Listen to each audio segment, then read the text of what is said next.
All our lives, we've been told to go to school, get good grades, get a good job, and you'll be set. How's that working out for you? I'm TaVona Denise, physical therapist turned life and business coach, and I'm on a mission to help you create a life you love and a business on your terms. If you want more time, more freedom, more flexibility, I can help you create it. Welcome to Breaking Protocol, the show for women in healthcare who want more.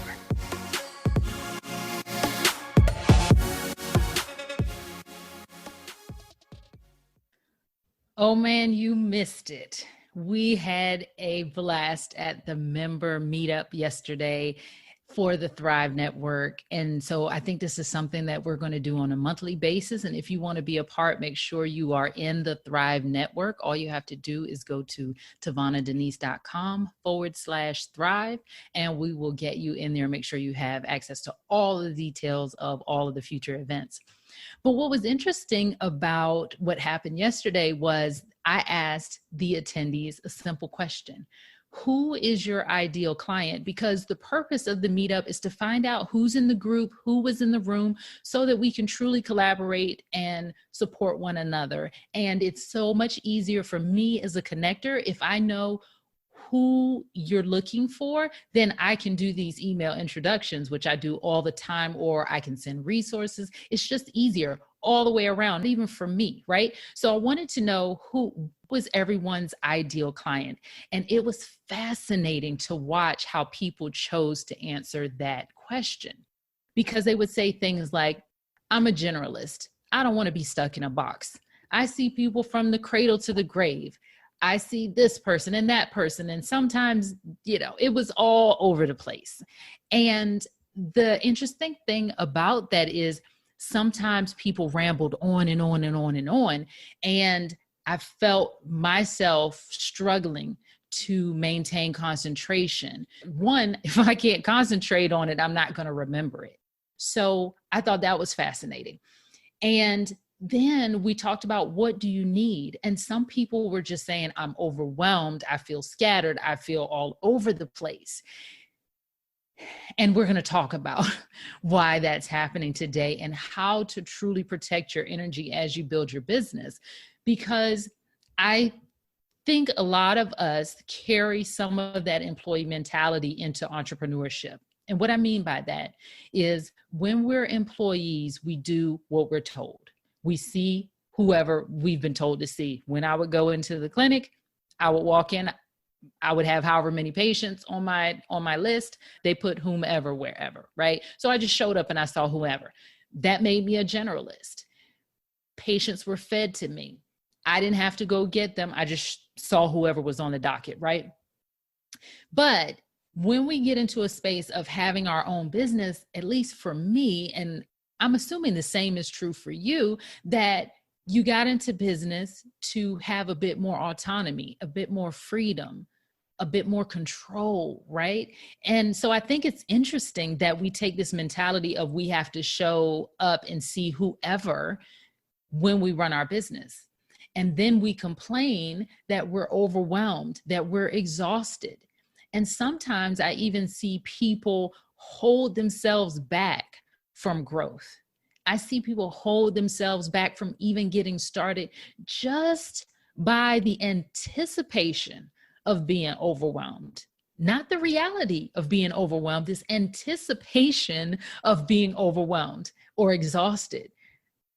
And I think that's so fascinating because we get to decide.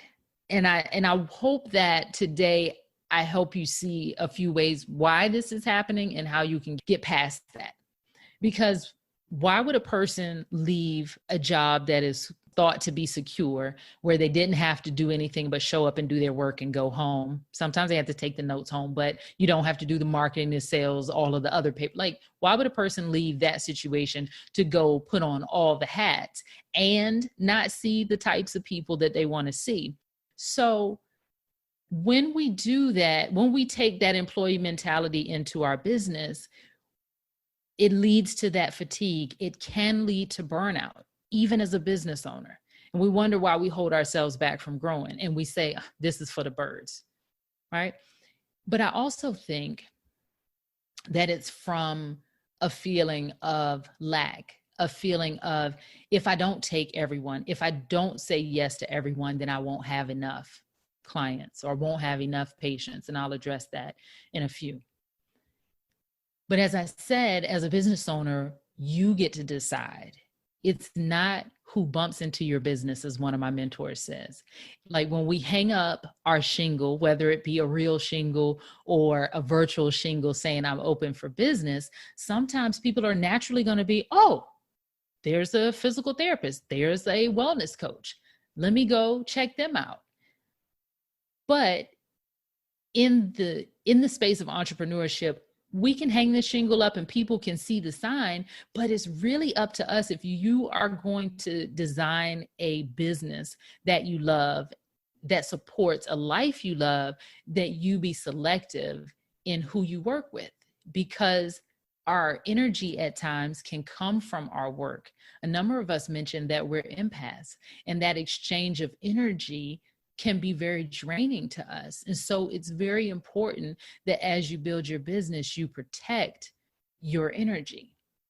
So when you think about the question of who is my ideal client, ask yourself, who lights you up?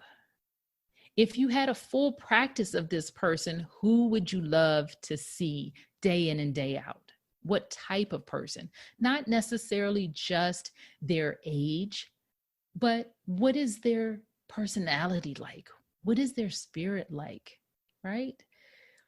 I remember my mom telling me about having that same feeling of being exhausted, near burnout and overwhelm in her business when she ran an assisted living facility. And she was spending all this time on the phone with the wrong people. She would spend 45 minutes to an hour with a person talking to them when they were the wrong fit for the type of facility and the type of assist that she could provide. And I thought, that's interesting. So all you have to do, Mom, is ask one specific question closer to the beginning of your conversation, and then you can easily screen people in and continue the conversation, or screen them out and refer them out, because then you know a key piece of information that you can pass on to one of the ladies in your network that also runs assisted living facilities. So you get to decide. Make sure that you have a referral network, that you have referral sources and partners that you all can help one another. And that's part of the reason why we do these meetups. That's why we have the group, so we can support one another. One of the women recognized it. She does pelvic floor, but she doesn't like pelvic floor for men. So her business partner does, and they swap patients quite frequently, because business is hard enough, and we don't have to make it harder by seeing people we don't want to see, right? Or that we just don't enjoy seeing, or maybe it's not our strong suit. That's the beautiful thing about being in business for yourself, is you get to decide. Then I think about energy vampires in the form of clients. I remember being in the clinic and just knowing, even though I love people, they're just, for certain people with certain types of personalities and energy, that I was just exhausted after I finished seeing them. And the good thing about being in business is I don't have to say yes to people that I get this weird vibe from, that I don't think we're going to be a good fit, because I work very intimately with my clients. I care very much about them, and I want to know how they're doing. And I want to be excited when I see a message from them. I don't want to be like, oh, brother, here we go again, right? So when was the last time you asked yourself, what do I want? What do I want to do? What lights me up? Who lights me up? Because it's not really work when you're enjoying it. Like being in the flow of, I'm challenged by this and excited at the same time. Burnout doesn't usually happen when you're doing work that you love and that you choose. That you get to decide who you work with, that you actually are the gatekeeper, and you get to say yay or nay. And it makes me think of that Pretty Woman. She's, I say who, I say when, I say who. So it makes me think of that, right? You are the gatekeeper. You get to say who, you get to say when. And this comes with a bit of faith, right? Because you have to trust and you have to understand actually that there are enough people. How many people do you need to be happy? How many do you need to pay your bills? How many do you need to take the extra trip once a quarter or whatever it's going to be? If you got specific, do you think you could find the people, the clients that you enjoy working with? Think about your current client list. If you have one, do you think they might have friends or hang in circles with similar people? I know my peer group, they pretty much are like me. Women with a similar educational background, similar finances, similar interests, things like that. So if you have one, is it not plausible that you can find others like them? The other way I see us drain our energy, and I phrase it that way, is because when we take ownership and radical responsibility for what's going on in our lives, then we can change it. We drain our energy by trying to be too many things, do too many things for too many people.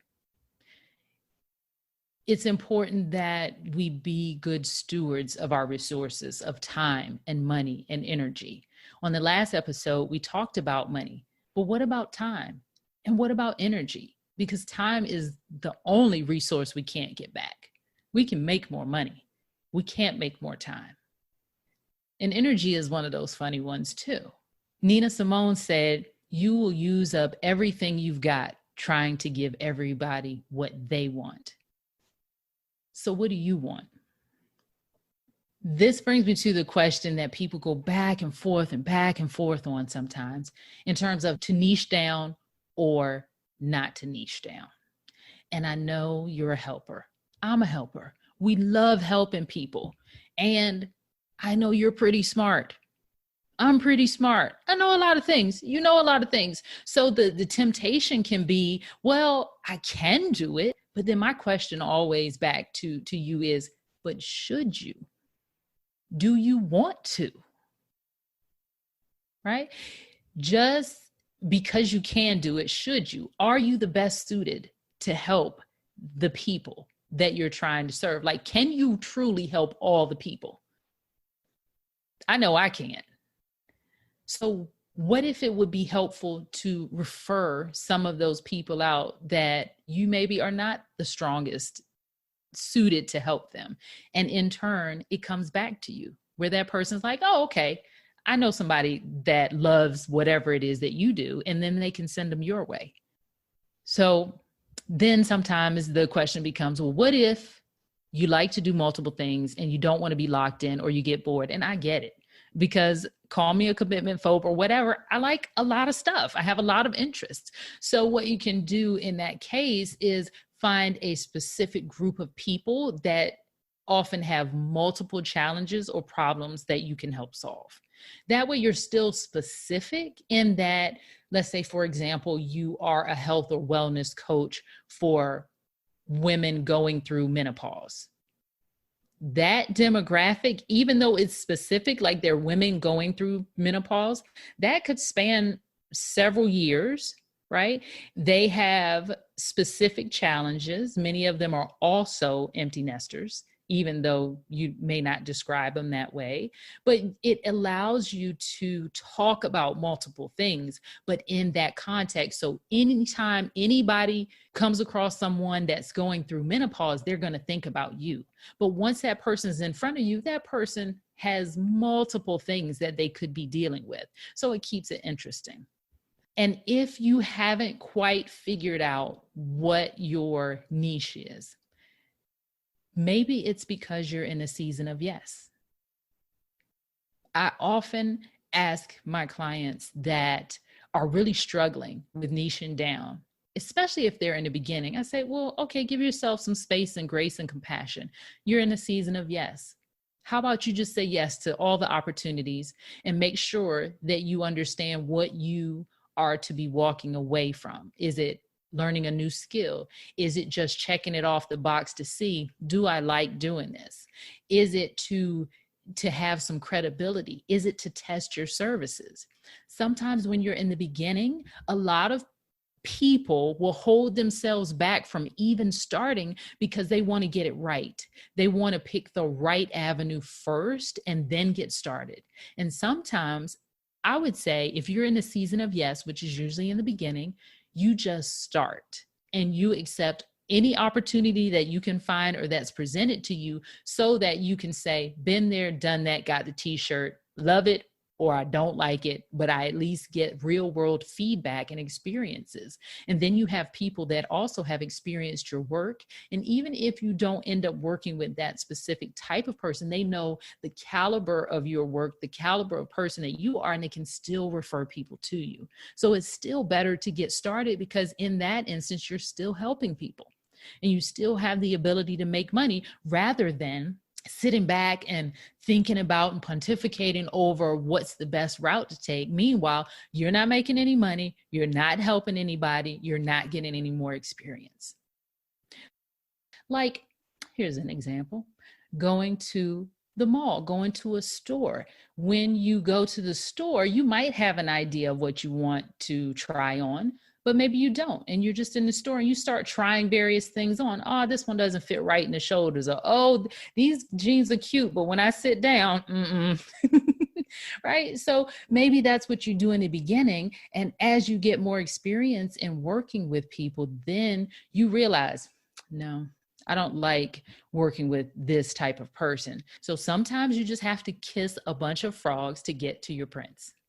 And in the beginning, it's okay, because what you'll notice is there's a natural transition in business where you have plenty of time, possibly in the beginning. And so you take on all the projects and all the opportunities. But then you get to a part where you have a number of clients and you're like, well, wait a minute, I need to be a little more selective in what I do choose. And then you start shifting to the season of no. So it's okay to just recognize where you are and just understand when you accept an opportunity, what are you adding to the experience and what are you getting from the experience? Because by sitting back and waiting to figure it out, to waiting to get it right, waiting to get it perfect, you actually keep yourself from finding the answer. So on Friday, May 15th, we are actually going to sift through your ideas and help you figure out the best course of action to actually get started so you can start making progress, start helping people, get some real world feedback and credibility, and possibly start making some money, right? In the Launch with Confidence workshop, that's what we're going to do. I'm going to help you take all of those ideas that you have and figure out how to put them together in a concise manner that doesn't take 5 minutes to tell people about, right? That maybe takes 60 seconds to tell people what you do, so that as soon as you start telling people, they can immediately say, oh, I know who you need to talk to. Or at least they start going through their mental Rolodex of who to be on the lookout for in the future for you. So we're going to do that. We're also going to make sure that you understand how to use your time so that you're not overwhelmed and you know when you're going to get what done. And then we're also going to talk about my favorite things, how to find your favorite clients, and maybe change some of your thoughts and beliefs and stories around selling so that you can actually help people. Because I promise you, even if you're giving something to people for free, you have to sell it, because then they are thinking in their mind, oh, I've got to give up my time for this. So that's what we're going to cover. And if you're interested in the Launch with Confidence workshop, just go to the website. And as always, if you're interested in finding about any of my programs or what it's like to work with me, let's have a chat. Just go to TaVonaDenise.com/momentum. And I will talk to you next time, friend.